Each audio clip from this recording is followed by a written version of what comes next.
लोकसभा चुनाव 2024 की मतगणना का काउंटडाउन शुरू हो चुका है। 4 जून को देश भर में 7 चरणों में हुए चुनाव के परिणाम सामने आएंगे। मतगणना से पहले सभी राजनीतिक दल अपनी अपनी जीत का दावा कर रहे हैं। बात करें जोधपुर की, तो यहाँ पूरे देश की निगाहें जोधपुर की इस हॉट सीट पर है। इस सीट पर बीजेपी से हैं केंद्रीय मंत्री गजेंद्र सिंह शेखावत, तीसरी बार यहाँ से अपनी जीत का हैट्रिक का दावा कर रहे हैं। वहीं कांग्रेस से हैं करण सिंह उचारड़ा, पहली बार चुनावी मैदान में उतरकर अपनी जीत का दावा कर रहे हैं।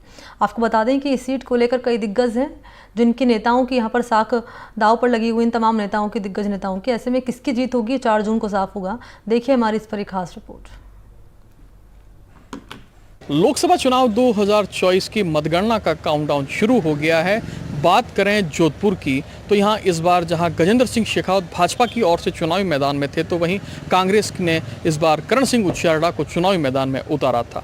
26 अप्रैल को मतदान के बाद अब 4 जून को मतगणना होगी। क्या नतीजे रहने वाले हैं इस बार, इसकी जानकारी के लिए हम कुछ लोगों के पास पहुंचे हैं। सर, क्या नाम है आपका? कैलाश दाम।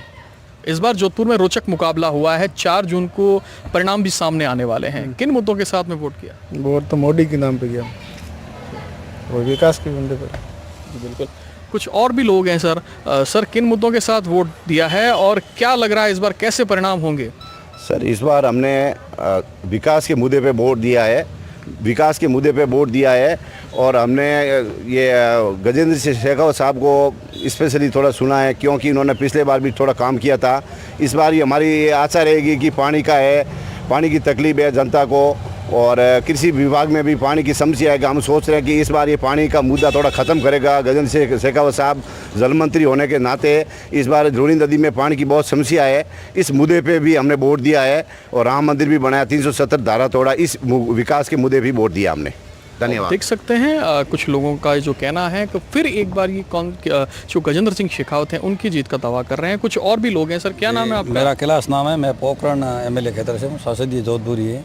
मुद्दा तो हमारी वही पहला की विकास है, रोड है, पानी है, इनकी सुविधा होनी चाहिए आमजन के लिए, और एक नेता आम आदमी की पहुंच में होना चाहिए, उसके मतलब रेंज में बातचीत, अगर कोई भी समस्या हो तो हल करनी चाहिए। बड़े तौर पे तो ये पानी की वगैरह ये बाकी मोदी जी का अच्छा है, काफ़ी टाइम से बहुत अच्छा कार्यकाल है और काफ़ी सुविधाएँ भी मिली है। आमजन की भ्रष्टाचार कम हुआ है, इसलिए हमने थोड़ा बीजेपी की तरफ तो हर व्यक्ति का ज़्यादा ही है, लेकिन फिर भी अच्छा ही है। जी बिल्कुल। आप भी कुछ कहना चाह रहे हैं। इस बार क्या लग रहा है जोधपुर लोकसभा के जो परिणाम हैं वो रोचक होने वाले हैं? मैं देवीलाल सुतार, जोधपुर। अब की बार इतिहास रचेगा, क्योंकि सबका एक ही नारा था, अब की बार 400 पार। और मोदी जी ने जो विकास कार्य करवाए गजेंद्र सिंह शेखावत साहब के नेतृत्व में, यहाँ देखो एयरपोर्ट वगैरह आप जाके देखना, और रेलवे स्टेशन का अभी ज़ोरदार काम चल रहा है, एलिवेटेड रोड आ रही है, पानी की बड़ी बड़ी योजनाओं को इन्होंने अभी लागू करवाया है। जैसे अभी जोजरी नदी पे इन्होंने 174 करोड़ रुपए अभी बजट पास किया सरकार बनते ही। तो भजन लाल जी की सरकार, डबल इंजन की सरकार, और साथ में मोदी जी की अब आने वाली 400 पार हो सकता है राजस्थान का कायाकल्प करके। और जोधपुर ज़िले का तो मैं कहता हूँ गजेंद्र सिंह शेखावत इतना काम करवाएंगे, शायद मेरी गिनती में नहीं होगा, इतना बड़ा काम ये अब करवा सकते हैं।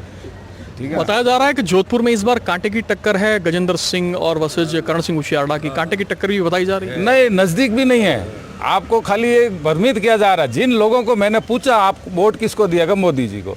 हमने विकास के नाम पे जैसे CA लागू करवाया, 300 धारा 70 हटवाई, राम मंदिर इतना भव्य जो हिंदुओं की आस्था का प्रतीक था, जो 500 साल वर्षों से हम तपस्या करके आ रहे हैं, और एक झटके में मोदी जी ने राम मंदिर बनवा दिया।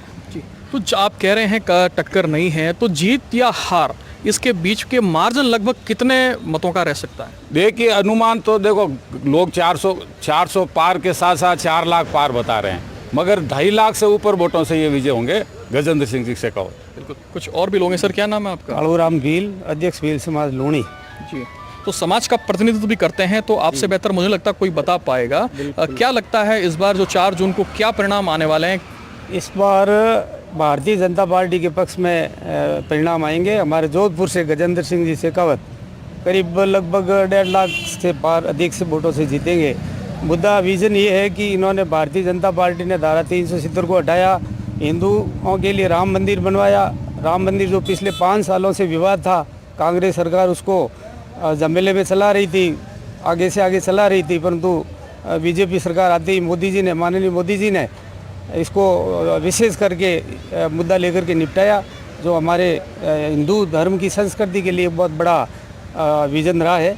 इसलिए उस विकास के मुद्दे को देखा जाए तो भारतीय जनता पार्टी के मुकाबले कोई नहीं है। देश की सुरक्षा, अखंडता और सहिष्णुता के लिए ये भारतीय जनता पार्टी को हमने सुना है और हमने भारतीय जनता पार्टी के पक्ष में हमारे सभी लोगों ने मतदान किया है। हमें आशा है कि भारतीय जनता पार्टी 400 के पार लगभग जाएगी। इस बार जो है वो थोड़ा मतदान प्रतिशत भी जो है वो घटा है, तो क्या लगता है ये भी मतगणना के दिन कुछ प्रभाव भी रहेगा? हाँ, इससे तो परिणाम तो रहेगा, परंतु ये हमारे भारतीय जनता पार्टी के पक्ष में ज़्यादा मतदान हुआ है, भले ही परसेंटेज कम हुआ है, पर कांग्रेस वाले हताश होकर के लोगों ने कुछ वोट देने गए नहीं, कुछ वर्ग के लोग गए भी नहीं वोट देने के लिए, इस वजह से मतदान प्रतिशत कम रहा है। तो ये लोगों ने जो है वो जोधपुर लोकसभा क्षेत्र के लोगों ने खुलकर ये बात रखी, जहां मतगणना के काउंटडाउन शुरू होने से पहले लोगों के रुझान भी आने लगे हैं। जोधपुर से एनडीटीवी के लिए मुकुल परिहार।